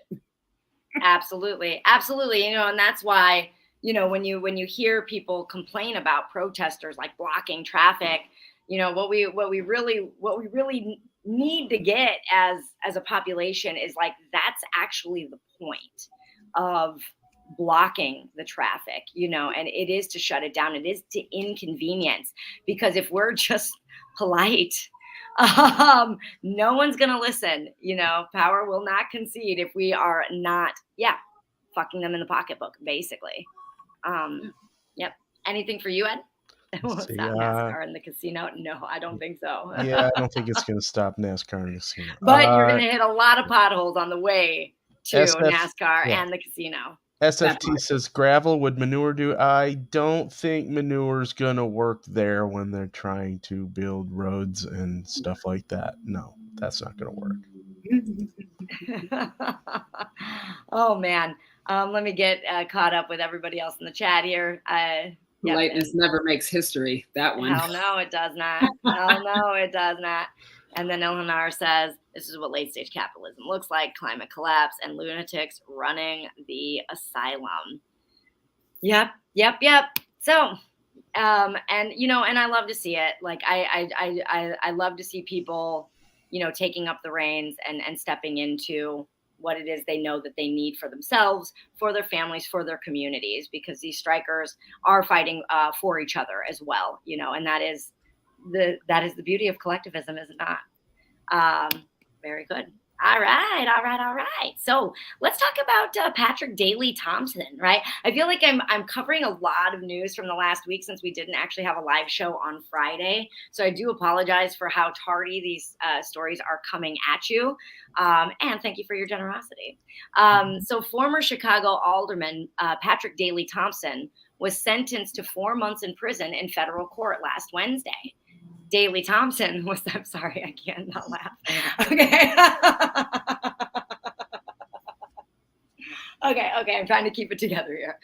Daley Thompson was convicted in February on 7 counts of lying to federal bank regulators and filing false tax returns. Thompson arrived for court in the morning knowing his freedom was on the line, but seemed stunned in court by the judge's decision. Like, if I'm going to be honest, I'm stunned a little bit too, but yes, I mean, why shouldn't you feel stunned with how many people get away with shit? How many of the elites and people in power get away with things? I mean, come on. Prosecutors had requested a 2-year prison sentence while the defense was asking for probation. And just as a reminder, he got 4 months. So now Thompson is hoping to start his sentence next month so he can be home for Christmas. Thompson's attorney argued that in 74% of other tax fraud cases, in this district, the defendants were given probation. I wanted to look into those numbers. I mean, I'm sure Thompson's attorney isn't straight up fabricating that, but I did not solidify that number with any research, just to let y'all know. Had I had time today, certainly I would have. But Thompson told the judge, quote, so listen to this. Thompson says to the judge, quote, I believe my conduct was not criminal, adding, my conscience remains clear. What do you think is going to happen when you say shit like that? And then Thompson did admit, quote, I've made mistakes, and those mistakes have cost me dearly. They sure did. But I'm cool with it. But, my conscience is clear. I didn't do anything criminal. Prosecutor Michelle Peterson argued that when Thompson was confronted about the bank loan and the fraudulent mortgage deductions claimed on his taxes, he lied and lied until he actually got caught. So, I mean, you can't say you didn't do anything criminal if you just got sentenced to 4 months. Yep. And then Kathy, you're right. And then Con went to bat for him. And but it was really weak sauce. Lori Lightfoot basically talking about, we have to remember that he's still a human being and that he still really deserves our, compassion and forgiveness and all of these things. And I thought it was it seemed really soft for someone like Lightfoot, but I don't know what the relationship, and Kathy, you might actually know, and Ed, Tazima, anybody might actually know more about that than me. But I thought that it seemed really, I don't know. It was a long paragraph too. So it's like she rambled on and on about forgiveness and just remembering that he is human and blah, blah, blah. And then before I toss that sounds like projection to me, Kira. That's an interesting point, Ed. That's a very interesting point. And we always see how people in power go to bat for each other all the time when it comes to these sorts of crimes. I mean, we have a massive thing going on nationwide right now, and we see that our attorney general still hasn't even decided to press. And I would shit my pants if they did, if I'm going to be honest. So yeah. And then one other really neat little tidbit that nobody else cares about but me. Nicole Lee was put in Daley Thompson's place to represent the 11th Ward, and I actually know who she is personally. I was like, I know a Nicole Lee, obviously, but it's a pretty common name, right? So I didn't really think anything of it, and then I go to do the research on the story, and I was like, oh my god, I know. Hilarious. Sorry, I know nobody cares but me. But anyway, so how do you guys feel about this? You know, do you feel like he's being made an example of, that it's too harsh, 4 months in prison for purposely lying on tax filings and mortgage deductions and all that? Well, I mean, if they're proving intent, I mean, what are you going to do? You know, I know when I do my taxes, I'm trying to do them to the best of my ability, the best of my knowledge, and I don't believe that I'm cheating on my taxes. And I think Yes. most people, when they do their taxes, feel that way. Did he feel that way when he did his taxes? Mm. Was No, he I mean, trying to pull a fast one? I mean, according to the prosecutor, of course, right? They were saying that he continued to lie as he was being questioned about it, and so Yeah, you can't it do that, doesn't man. You've it been a doesn't daily way too seem. long. Yeah, absolutely. So, I think that I think that intent was probably shown, especially considering what was handed down. And like I said, if the defense attorney is being honest in that 74% number that he gives, um, then I would say intent was likely. I mean, obviously, I wasn't on the jury and I wasn't in there, so I don't know. But I'm guessing it was probably proven. What do you think, Tazima? Anything for you there? I mean, so for context, when I met people from other parts of the country, I did grow up in the Chicagoland area, Illinois, you know, and so when in the 90s, 80s, 90s, even in the 70s, I wasn't present, like old enough in the 70s to know, but I did know about the legacy of the revolving door between jail and people in Illinois/Chicago politics. Exactly. Yes. So It is so well known. it's not a surprise to me. It's sort of like par for the course.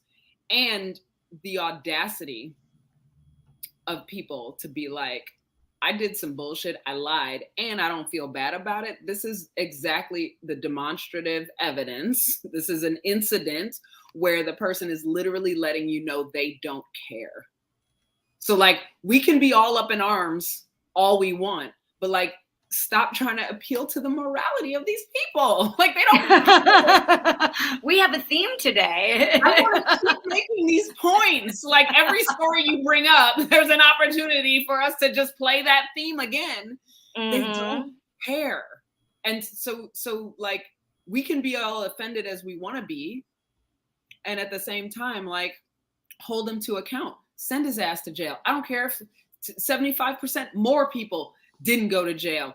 I mean, I care. I would like for people to be held responsible for the wrong things that they do when the rest of the people who are not politicians or who are not in high levels of government or who are not public figures, we don't get those kinds of extensions of good graces. And I just want people to be responsible. Like at least 3 of the people on the Supreme Court currently perjured themselves during their hearings. Can the undersworn, like, can we get some responsibility? Can we get any accountability? Anything? No. Okay. You will never find a more wretched hive of scum and villainy. Yeah. Yeah, and you look at that very thing, that very example, and the lack of responsibility that gets taken. And I have it that responsibility is, equates to power. And you see these people just not stepping into the power that they are, like, have been given the responsibility to wield, right? And it's just that, and it just completely destroys our sense of what power is really supposed to look like, because power is a great thing, and our leaders do not exhibit what actual power is. They take it and they create a system where they get to continue to revel in it. Yeah, you Bernie Madoff, you mentioned that guy, but like, look at what's his name, Madison Cawthorn. They didn't get mad at him until he said something about Republicans. He, like, you can say crazy conspiracy theories all day, but no one gets in trouble until, like, oh, you start exposing us? We're going to make your life hard. Oh, exactly. We're going to make it a living hell. So absolutely. And that's the thing. The system works the way that it's designed.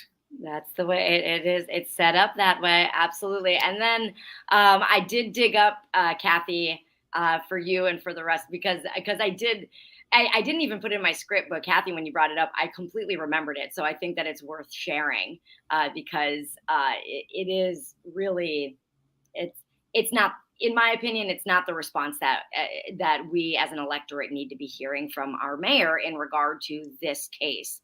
She says, I honestly don't know all the facts involved in the case. Obviously, he was convicted by a jury of his peers, and we have to honor the decision of the jury.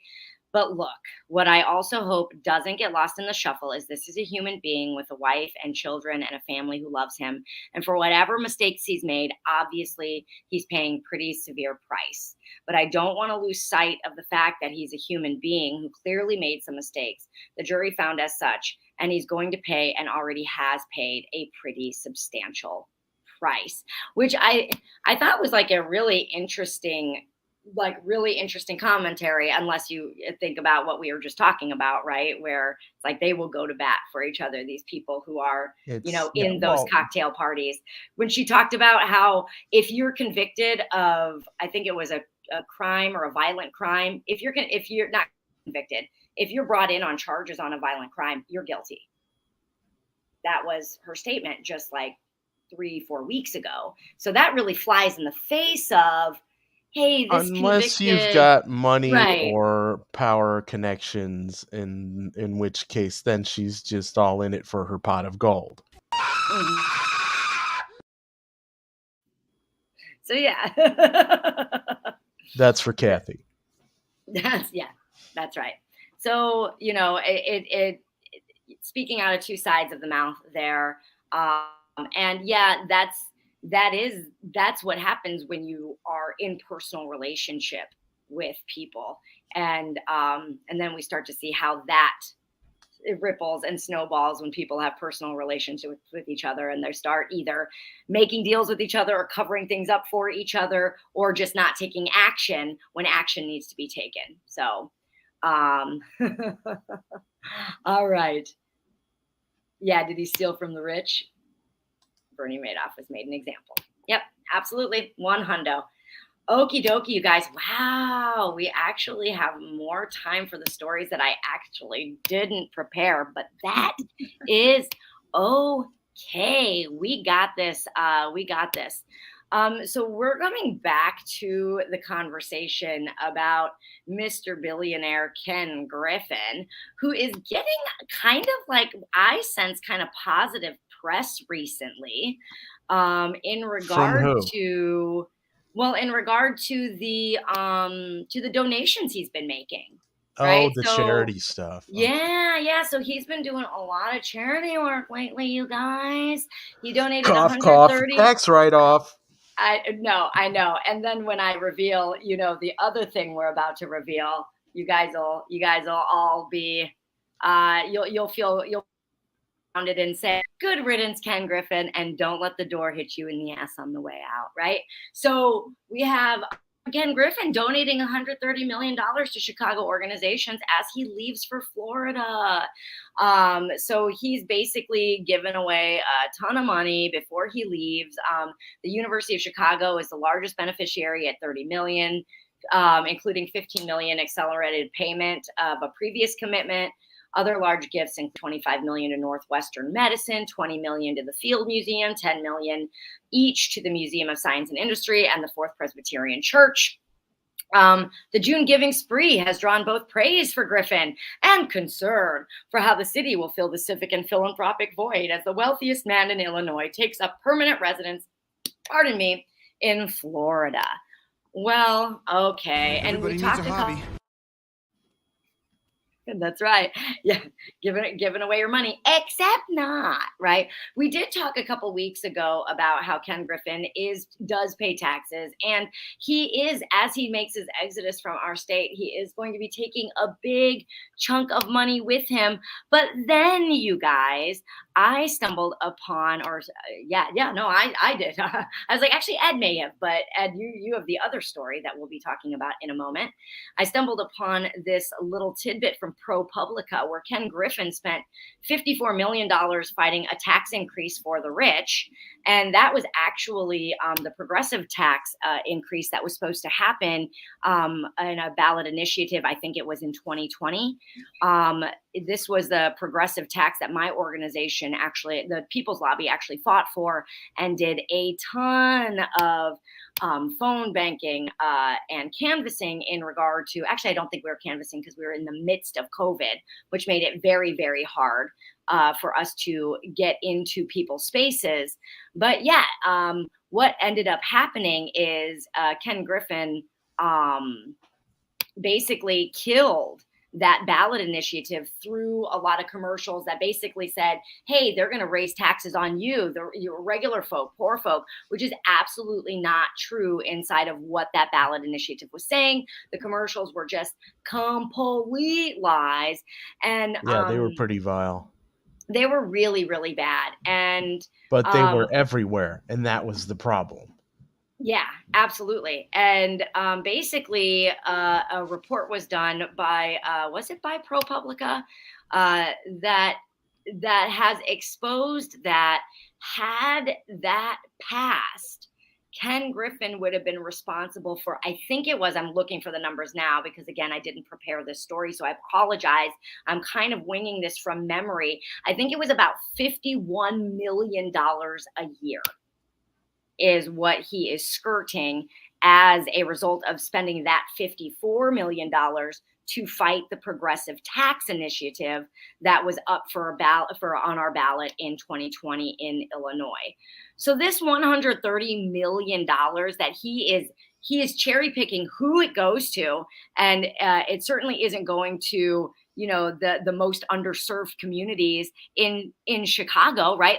It's like supposedly our taxes are supposed to do, right? He's getting to cherry pick what organizations he gives his taxes to, or his money to.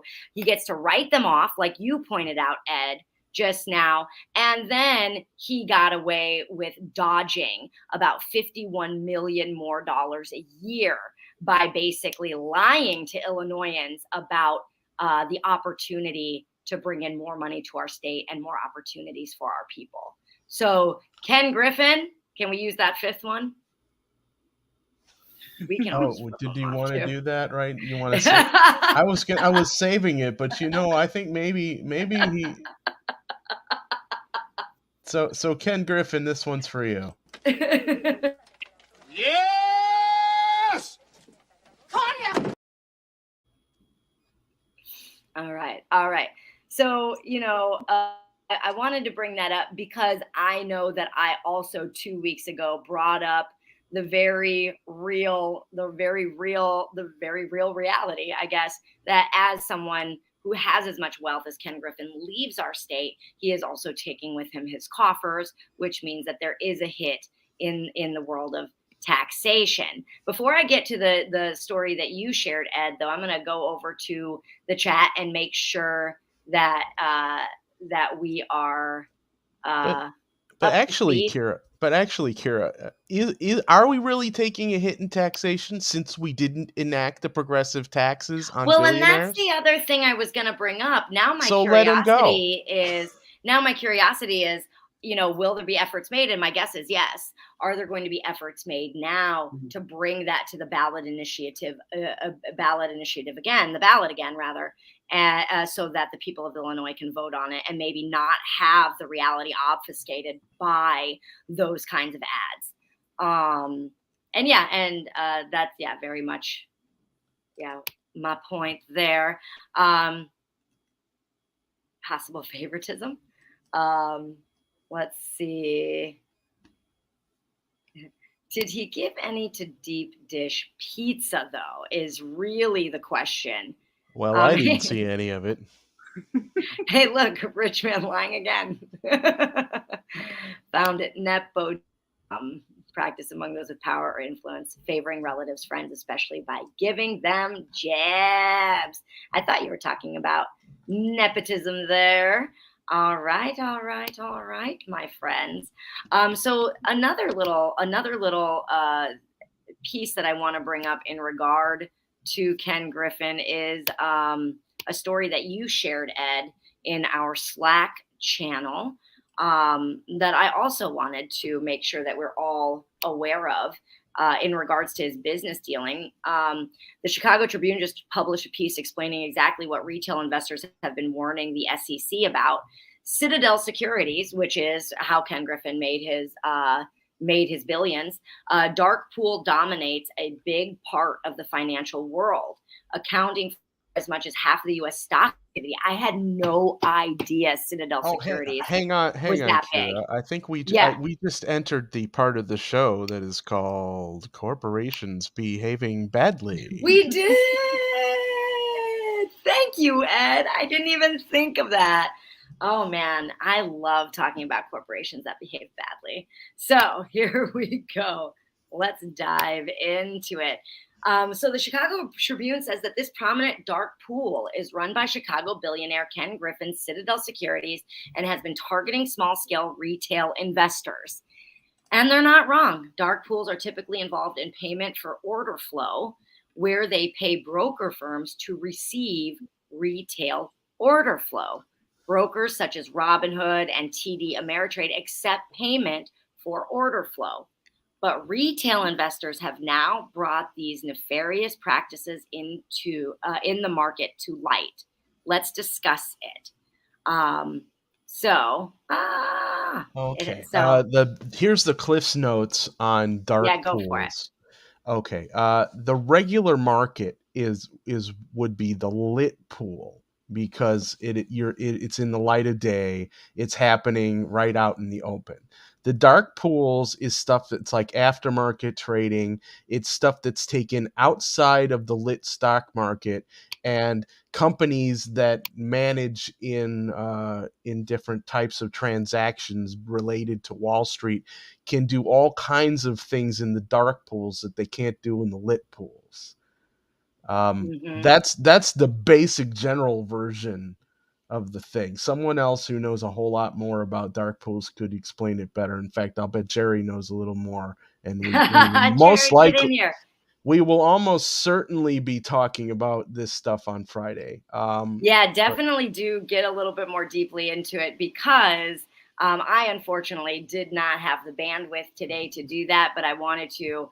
I wanted to bring in the fact that Citadel is in these very shady practices as far as the stock trading activity yeah, goes. so I mean, payment for order flow is one of the shady parts of the thing going on, and that's Right. that's basically what it is you're like you're getting like a number of, let's say you're getting like a certain quantity of stock available to make for doing trades, but then when you transact it like between someone who has like a trading app, on their phone, and they're buying like one share of a stock or $10 worth of a stock or something like that, the order flow basically adds a tiny little transaction tax on top of that, which is just fractions of a cent sometimes.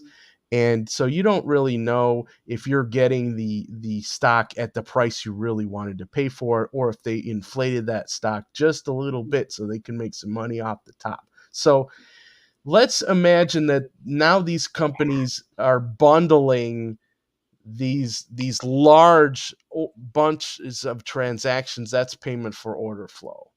And so then on top of that, there's money changing hands for access to certain amounts of stocks or certain transactional items, without getting too much into it, because there's way too many things that you can buy or sell or pretend to buy and sell or pretend to borrow, and it gets even worse, because now we have things like synthetic shares. You know what synthetic Yeah. means?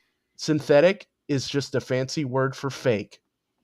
You had explained that on a show several weeks ago, and it made my brain want to explode. I was like, how? Like, I feel like I'm back in like calculus, like where all of these things like actually don't make any sense at all.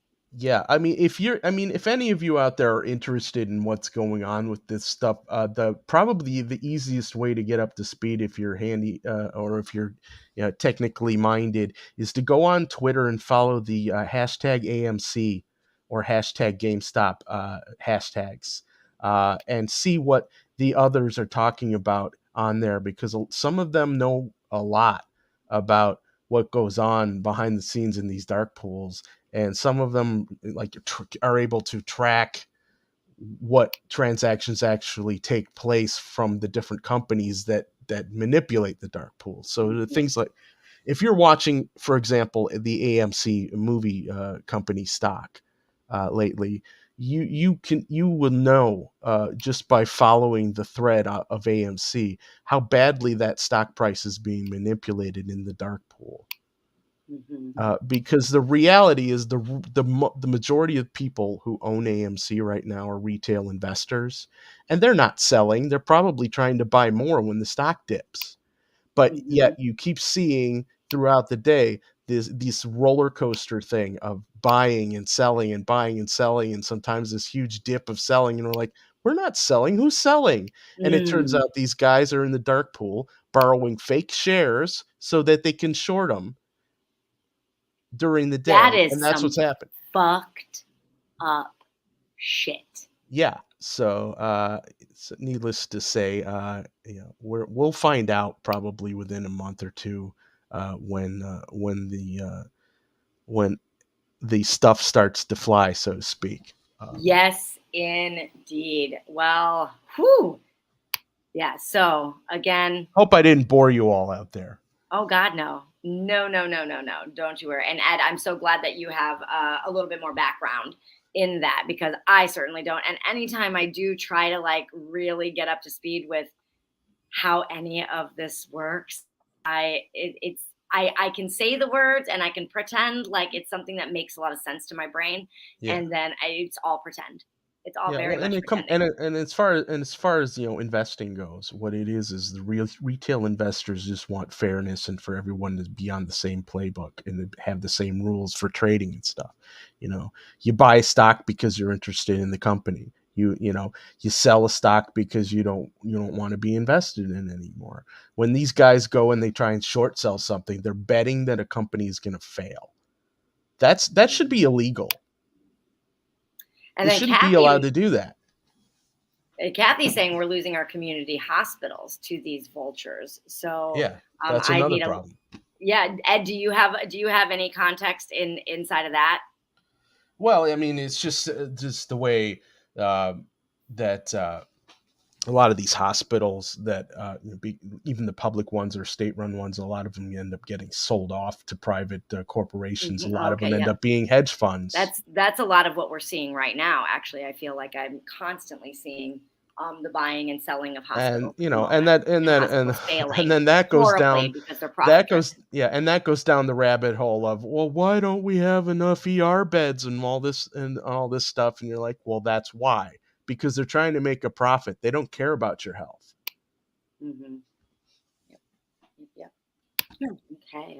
That's the short-sightedness. I mean, this whole situation is a function in short-sightedness of like, you can't screw the entire population for profit. And I actually feel pretty upset because these people are giving rich people a really bad name. I do know some very delightful, generous, amazing, conscious, pay people, rich people who you never get to hear about them. You just hear about these people who are defrauding people and getting away with it. And so it leaves me with sort of a, not just a bad taste in my mouth, but a feeling of almost hopelessness that there's nothing that we can do until everything actually like crashes. And then folks with, these billionaires actually have insulation around them, and then there's more suffering, and it's the short-sightedness that really is the upsetting piece. And this is why, like, I'm really excited about the movements that I'm seeing, the grassroots movements that I'm seeing to like get urban farming and like community financial support for one another, like pieces like that. I think that even in these really hearing this fucking terrible report and corporations behaving badly and all of that, all these pieces, like, I want to put our attention on that people are doing things differently. There are people who are trying to make ways, and we have to pay attention and participate in these community spaces that are actually doing things that will actually benefit humans in the long run, and that take into consideration go beyond like the next dollar that we're going to make, and actually are sustainable. So Yep. Absolutely. And, and that's one of the reasons that, when I joined as a host on the show, I really gung-ho about let's get people on the show who are doing things in their communities, working with people who are, making a difference in their surroundings, because I really, who I am is inspired action, right? And so I wanted to give people an opportunity to like just know as much as they can about what's going on in the world around them, and really inspire them to even do your own research, right? Check out my show notes. I put a lot of work into that, so use my resources as a jumping off point. I invite you, absolutely, but also just as an opportunity to know what's going on so that you can join, right? Because we need all hands on deck. And that doesn't mean that you need to do everything that there is to do. Absolutely not. That would create burnout. That would not work. That'd be unworkable. But what I always say is find the thing that just lights your hair on fire. Like, what keeps you up at night? What keeps, like in your case, Tazima, what keeps entering your space? Like, okay, I guess this is a thing that I'm supposed to be looking at, right? And then step into it fully and unapologetically and openly, because that is really what is necessary in this moment right now. And having said that is a perfect segue into sharing some of the events that are going on this upcoming weekend that you certainly can take a part of and should if you are interested. So this was shared actually with Jerry, and he asked me to share this with all of you on the show. Justice for Jada. Join us as we honor the life of Jada Johnson and stand in solidarity with the Fayetteville community in demanding care, not cops. In Chicago, we're fighting for treatment, not trauma.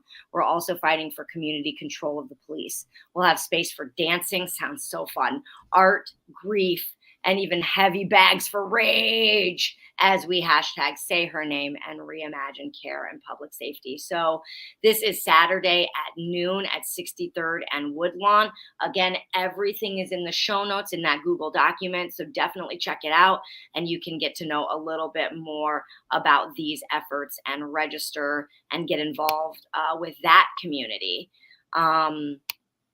And then another event coming up this Sunday, and we actually had one of the organizers for this event on our show a couple weeks ago, is Operation Save Abortion. And that's happening on Sunday. And what we're going to be talking about there is, basically organizing to help women with access to abortion pills, and everything else abortion involved, including escorting patients, connecting patients with financial assistance, maybe even like room and a ride, and how to become an ambassador for Plan C abortion bill, and much more. That is being held, and actually the woman who was here, Jessica Olson, to talk with us about it, it's being held in her backyard, but it's also there have been she told me yesterday, there have been over 8,000 RSVPs, because it is also being held by Zoom because it is a pretty large coalition of organizations that are putting all of this together. So check it out in our show notes. Get registered, get involved, take action, and never hesitate. If you ever want to reach out to me and say, hey, what should I do? Where should I go? I have so many resources and I know so many people, not to brag, but My I network totally, is I so totally help you big. out. You know? So yeah, so Actually, that I want to jump in here and specifically say something about specifically the Chicago Abortion Fund. Mainly, I mean, I know this is an abortion, save abortion, and I want to support that too. And specifically, a Chicago Abortion Fund has been handling this kind of stuff for a while. And I know that there are a lot of memes out there being like, oh, if you need to go camping, I will help you to go camping if your state is not camping friendly. Like, don't spread those memes. Contribute finances if you have them, or effort, or blood, sweat, equity to organizations that are actually doing this work, who have resources. And let's think about where Chicago is relative to the people who need abortion health care. They can't necessarily, many of them in the South can't go, it's further to go to New York or California or somewhere on the coasts. We are a huge resource. Illinois is a huge resource for all the Midwest. We are the hub. And a lot of people out of the South can more easily get here than they can to one of the coasts. So that is like my little PSA. Please remember like our unique position here in Chicago and organizations that are based here, because the funds are needed here. A lot of attention is on the coasts, but like we are right in the middle of, we are encircled by either the people who, states that had trigger laws, or states that this overturning of Roe v. Wade actually immediately made abortion illegal in their states. And many of them are passing legislation to make anyone collaborating with someone who's attempting to get abortion, like that people can go after them and sue them. And it's a fucking mess. But like, please understand, like Chicago is like Chicago/Illinois. We are a huge hub, and the finances should flow here, because I love that point though, Tazima. I think that's a great point. And I think that there is workability economically in the world of progressivism. And I think that this is a huge way to demonstrate that. And I sometimes I feel a little icky talking about things like economics when we're talking about a topic regarding the taking away of half the population's like civil rights and bodily autonomy. And it is 100% going to be impacted. And it is very much an opportunity in large part for us to show how progressivism and how organizing and how collectivism can actually be really, really great in the world of economy as well. Yeah. So if we're smart about it. So okie dokie. So yeah, we have some final chats here. Just general thoughts from our chat. Capitalism is the definition of insanity. We keep repeating the same mistakes, expecting a different result. And then we have Angela saying, and then the handful that say, hey, maybe we should just invest in the people to begin with. That's when the guy in the suit picks up the phone and says, there's a turd in the punch bowl. All right. And then the sex bots came back. Woohoo! Twice in one show. All right. We're doing something right. All right. So I just want to thank my co-host Ed and my guest Tazima. Ed, will you please tell us where people can find you? Sure. I've got my Twitter handle on the screen right here, RDD Pizza. If you want to learn how to make Chicago-style pizza at home, and there's actually 4 different styles. Did you know that? Not just deep dish. Go to realdeepdish.com. Again, it's REALDEEPDISH.com. And if you didn't catch all of that, just go to RDD Pizza on Twitter, and the link is there. And if you want to learn more about other weird things I'm doing, you can go to edheller.com. It's EDHELLER.com. And there is a link to the pizza website there as well. Awesome. Thank you. And how about you, Tazima? Where can people find you? InfiniteRelating.com, and I am on Instagram at Tazima Parris. It's double R's on that Paris. But I think if you just search for Tazima, I'm going to be there. My little face is there aren't that many Tazimas on the planet. I haven't seen them. And they're out there. There are a couple. Yeah, thanks for coming in and sharing your perspective and your knowledge. Like, I mean, some of that stuff that came in from like food. What did you say? The food industry. Yeah. You said food industry. It was quality control in the food industry. Yowza. Okay, I want more info, but I don't. You know. You don't. Especially because I do love French fries. Anyway, and then of course I'm Kira Macoun. You can find me if you're not here on Tuesday nights over at comfyfitness.com, where we help people find joy and freedom and radiance in their physical existence. So come check us out. All right, so we'll see you on Friday, everybody. Be sure to check out Jerry with his interview, the Matt Asphalt neighbors, and what that corporation who is behaving badly is doing. We'll see you later. Yes! Tanya! All right. Bye-bye.